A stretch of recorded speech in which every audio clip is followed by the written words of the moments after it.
Good evening. Hope you're having a great Saturday night and welcome back to My View. Well, he didn't just join the fight, he reinvented it. No, we're not talking about President Trump. We're talking about UFC president and CEO Dana White. His journey, like our president's, has been nothing short of legendary. A former boxing coach turned visionary, Dana White took a struggling UFC and turned it into a multi-billion-dollar global empire.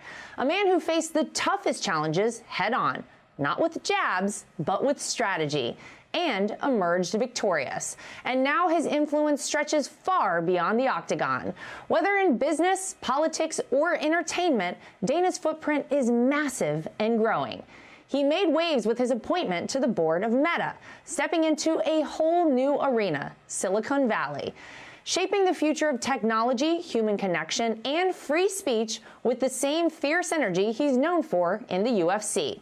But while he's busy breaking new ground, one thing hasn't changed: his loyalty. And few relationships have defined Dana White more than his decades-long bond with President Donald Trump. I got to sit down with Dana in Miami, and we talked about everything, from Trump-era politics to the president's electric presence at UFC events, and yes, the inside story behind that now infamous White House dinner with famous Donald Trump critic Bill Maher. I don't think I need to introduce you to people, but you're the president and CEO of the UFC. But you come from actually very humble beginnings and a very humble background. And I wonder if you ever, at any time in your life early on, thought about where you would be one day, that you would be here, and that you would be friends with a president of the United States. Yeah, no, definitely not. Yeah, it's been an incredible ride and fun, and the relationship with he and I has been built over the last 25 years, since 2001, and then obviously when he started to run for president, we became much closer. But yeah, he is one of my very good friends. He's one of the biggest fans out there. But I'm wondering if your friendship maybe took off during a time when not everybody believed that UFC would actually kind of catch fire, that people would be interested in it, because he actually believed in it at a time when I don't think everyone else did. No doubt about it. You're talking 2001, and there was a horrible stigma attached to the UFC, and venues didn't even want us. Now we've broken most venue records all over the world. He was the first guy to always reach out and was always supportive, and yeah, he's been a good guy to me for a long time. You've known Donald Trump as the businessman. You've also known him as the politician. Tell me about the change you've seen in him as a politician, and maybe the change you've also seen in the country, because I think we've seen a huge shift over the time he's been in politics. Well, more importantly, I've known him as a human being is what's more important to me. And that's why supporting him in his political career was because of the type of human he is. A lot of bad things are said about him. A lot of lies are said about him. People who know me know that I would never associate myself with somebody that was like the things that they were saying about him. And I was one of the guys that would run around and tell everybody, yeah, that's not true. He's one of the greatest guys you could ever meet. And, so last week I was I met with the Prime Minister of the UK, and we had a fight on Saturday. Then I flew home, and the next morning Kid Rock is blowing my phone up, and he's like, I need some help. I just got Bill Maher and Donald Trump to have dinner together, and if this thing goes south, I don't want to be there by myself. Will you fly out here? And well, tell me about the dinner, because this is probably the most famous dinner to happen in the past year or plus. So the first thing that happens is Bill Maher walks in into the Oval Office, and me and the president were in there, and he has a piece of paper with every name that the president has called him over the last, however many years. There were like 100 names on this list, and it was hilarious. Thank God he had two of them, because I had them both sign it, and I'm getting it framed and hanging it in my office. But I think the coolest thing about that meeting and that dinner was two guys who have not liked each other for a very long time, two guys who have many opposing views, got together and sat down and talked, and they talked about a lot of things that they agree on and a lot of things that they disagree on. But Kid Rock and I always say, and you know this better than anybody, nobody walks into a meeting or a dinner with Donald Trump and walks out and doesn't like him. It's impossible. And if you say you don't, you're lying. You're lying. So Bill Maher walks in and he's like, first of all, the president is all over me all the time because I don't wear a suit when I go to these things. So Bill Maher walks into the Oval Office and he's like, there's no way in hell I was showing up without a suit on. And I didn't have a suit on. And Bill Maher looks at me and he goes, this is definitely from the Zelensky collection. Oh my, that's a pretty good start. That's a good start. way to start. It was hilarious. It was funny. It was fun. There was a lot of really good and smart conversation that went back and forth between him and the president. And Kid Rock and I just sort of sat there and let those two have their time together. Wow.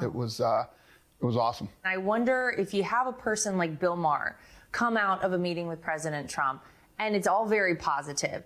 It kind of feels like, maybe we're heading towards a place, Dana, where this country can unify. If those two can get in a room together and get along, does it give you hope? But that's what needs to happen. People do with opposing views. Instead of everybody hating each other, get together, talk, disagree. It's okay to disagree. Yeah. There's never going to be a case where you agree with everything that anybody says, your friends, your family, and definitely not the President of the United States. Let me ask you. Doesn't mean you have to hate each other. Yeah, absolutely. Let me ask you about a UFC event with President Trump there. When you guys walk in one of these events together, it's like everything explodes.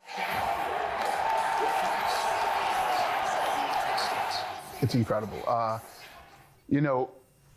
During the leading up to this election, when he was going through all the things that he was going through, he would walk into a UFC event and it would show the world, wow, I guess everybody doesn't really hate Donald Trump, do they? No. And, the younger generation really started to, get political and they all started to get behind President Trump.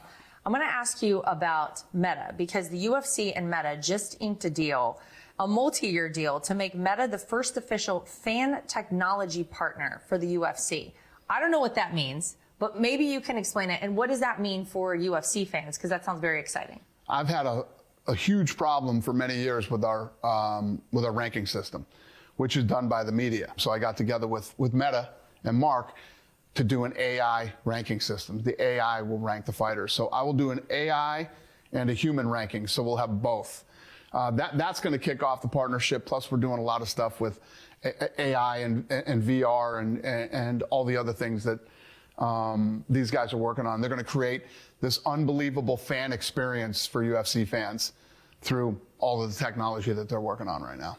Well, Mark Zuckerberg and Dana White don't seem like likely friends to a lot of people, but you guys have formed a friendship, a tech titan and, CEO and president of the UFC. How did you guys end up friends? The rumor has it martial arts played a role. Yeah, he's a huge UFC fan, and he trains hardcore in mixed martial arts, and even has talked about fighting. But he's done jiu-jitsu tournaments where he just enters like everybody else does, and he's actually a really good athlete. And so you guys met over that and connected? It started with UFC, and then and then he invited me and asked me to be on his board. So how's that been? I had my first board meeting about a month ago, and would I ever think that I would be, friends with the President of the United States and things? Well, I would have never imagined that I would join a board. But I'm so into social media, and now to be able to be on the inside and have a hand in the future of it and learn from the inside out, I would have never not taken this opportunity. Well, I think a lot of people are happy to see you there because I think there was a time where a lot of people, a lot of conservatives specifically felt like, there was a lot of silencing and a lot of suppression on multiple social media sites. But to have you at Meta, I think makes people feel pretty good as a board member. But Mark Zuckerberg now. So a lot of people have seen him. He was at the inauguration. It seems like he's kind of turned over a new leaf. What do you make of that? Yeah, I just think that instead of this administration having all these enemies and fighting all these wars, let's create allies and let's all work together and let's make everything better for everybody. Not just conservatives, but for everybody. So that's sort of been my goal. in these first, 100 days or however long it's been. And anybody who thinks that they don't like the president or he's a certain type of guy, I have no problem reaching out and saying, let's go sit down with him. Let's go have dinner. Let's go have a meeting and you did it. Prove him wrong. Welcome back to My View. What if the fiercest athletes in the world weren't just training to fight in the octagon, but training the nation's most elite law enforcement officers? It's a bold idea, no doubt, but for one man whose influence spans the world of sports, politics, business, and entertainment, it's just another way to shake up the status quo. In a move that's left Washington abuzz, Dana White is teaming up with none other than FBI Director Kash Patel. The plan? To have UFC fighters train FBI agents in combat tactics, helping to sharpen their mental toughness, resilience, and physical endurance. And of course, I had to find out just what that would look like for myself. There was some talk about potentially having FBI agents trained by UFC fighters or in the same way UFC fighters are trained.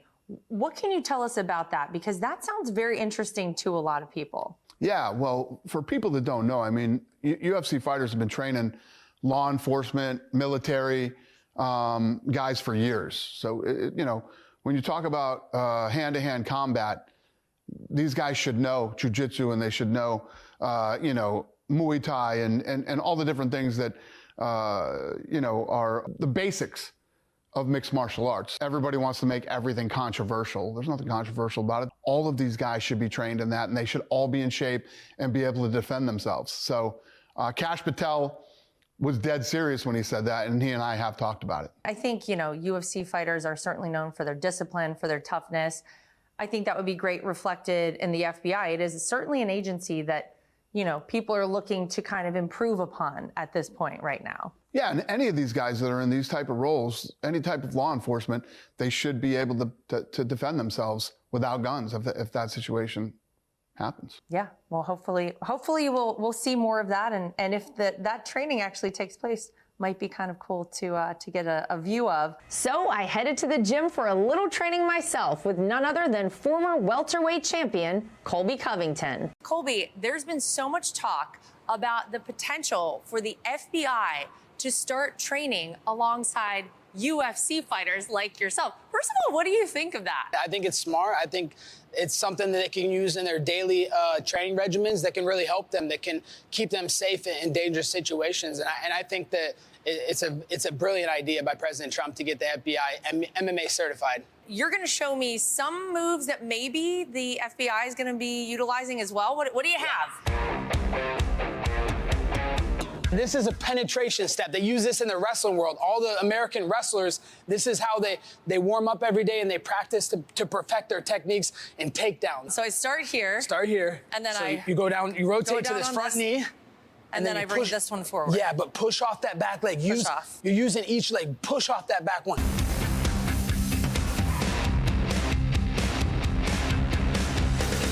I thought I was more coordinated than this, Colby. Nah, you're coordinated. Oh, my God. Okay, What's so next? now the biggest thing that I would teach like the FBI is like an arm drag, because you can use it in many situations. Because if you're in a crowded area and there's a threat there and someone's coming to mess up the area, you want to make sure you can control them. So it's like on the left side, you go left hand and right here. Okay. And you're going to let go of the left to come right here. Oh, I gotcha. Yeah. And then sometimes you're going to go like right here so you can control the wrist. Like, how is someone going to be able to grab a weapon or do anything Can't do if anything. you control their wrist? Okay, so let me try again. So your left hand, here we go. This. Yeah. This. And pull through. And then Good. I got you. Yep. And then you got me. Got me. I mean, you probably could have taken me down. Right Nah, no chance. You're way too strong. I feel that grip. That grip is strong. That's all that CrossFit. I can tell. It's a little bit, It's doing wonders. Absolutely. I would not mess with Lara Trump in the street. She would knock me out. She'd KO me with a MAGA bomb. Now that you know how to do a penetration step, just a basic double leg takedown. We're right in front of someone. We're just going to lower our elevation, drop to this front knee. We're going to grab these legs. And you kind of pull it towards you, right? Yeah, and this is why people get these nasty cauliflower ear, because they use their head a lot. You see how I'm using my head? Yeah. And then I'm using my head to drive to the angle. So I'm here. So here. And then lowering I'm elevation. here. Yep. And then, yeah, using that. Good. That was good. All right, Colby, so we finished here on the mat, but I think we're ready for a little bag work, maybe? Yeah, let's do it. Should we do it? All right, let's go. All right. Okay, so here we are, Colby. We're gonna do a little bag work, which seems fun. This could mimic, I guess, a person. Yeah. Okay. That's true. So here we go. What do we have? Here we go. So you're a right-hander, so we want to probably stay with our right hand in the back. Okay. Our right is our power, so we're going to keep it in the back. So the biggest thing that boxers and fighters have is a right hand. That's like their big power punch. I mean, for FBI or Secret Service, if you're a woman, I would say use this and put the fingers in the eyes, you know, because yeah, like that, because in a situation where someone's coming to take your life and maybe they have weapons, this isn't a UFC fight anymore. We're not just fighting with rules. There's no rules. Hips. You know, it all comes from like the rotation in the hips. Okay. That's where all the power comes from. And look how I'm rotating my foot too. You can get a lot of power from rotating in the foot in the back. So that's where a lot of the power will come from. Okay. So let's see. Ooh, so nice, Lara. Good. Yep. Back. Nice. And back.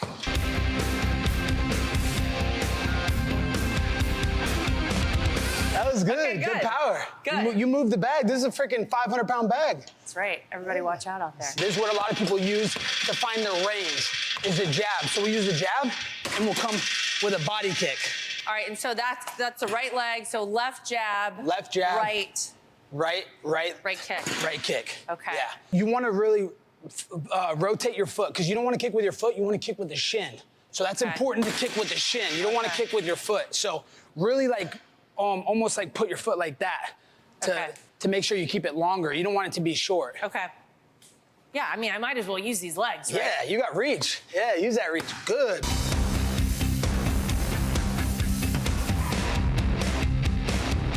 This is something maybe we would see worked into the FBI training. Yes. Okay, what do we got? What I would show the FBI is just 2 straight punches, just a jab, 2, just to daze your threat real quick and make sure that they're not going to be able to do any harm to anybody else around them. And then we're going to move around, because we don't want to be a sitting target like where someone could come grab us. You know, we want to be able to be elusive. Yeah. We want to be able to use our footwork like this. Boom! You can't catch us. You don't know where we're going.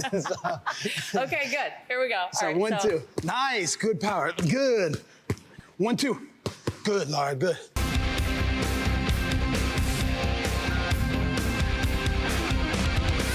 1, 1, 2. Good, Lara. Oh my gosh. The FBI is going to be tired after they do this. Very good, Lara. That's amazing. That was impressive. Thank you. Your cardio's off the. This is a cardio queen right here. She's the cardio queen. All right, we're all done now. Hey, Sean Hannity here. Hey, click here to subscribe to Fox News YouTube page and catch our hottest interviews and most compelling analysis. You will not get it anywhere else.